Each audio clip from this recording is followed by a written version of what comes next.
Sumqayıtda parkda kişi meyidi aşkarlanıb. Sumqayıt 24 AZın məlumatına görə vəfat edən şəxs 48 yaşlı Vüqar Söhraboğlu Abbasovdur. Mərhumun 11 uşaq atası olduğu bildirilib. Onun yıxılaraq başının səkiyə çırpılması nəticəsində öldüyü bildirilib.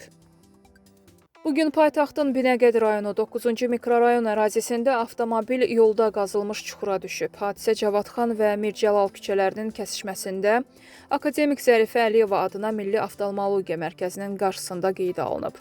Belə ki, avtomobil yolun hərəkət hissəsindəki çuxurda qalıb. Nəticədə ərazidə nəqliyyatın hərəkəti çətinləşib.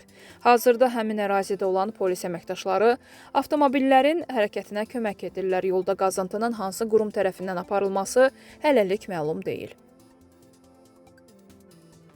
Bakıda 11-ci sinif şagirdləri arasında bıçaqlanma hadisəsi baş verib. Hadisə paytaxtın Binəqədi rayonu 28 may qəsəbəsindəki orta məktəbin qarşısında qeydə alınıb. Orta məktəbin 11-ci sinif şagirdləri mübahisə edib. Mübahisə nəticəsində sinif yoldaşı digərinə çoxsaylı bıçaq zərbələri endirib. Yaralı ağır vəziyyətdə xəstəxanaya yerləşdirilib. Polis əməkdaşlarının keçirdikləri əməliyyat tədbirləri ilə hadisəni törətməkdə təqsirləndirilən yeniyetmə saxlanılıb.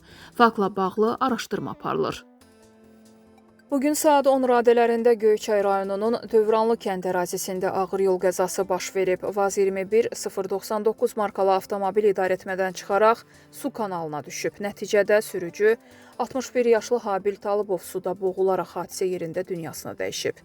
Faktla bağlı cinayət işi başlanılıb.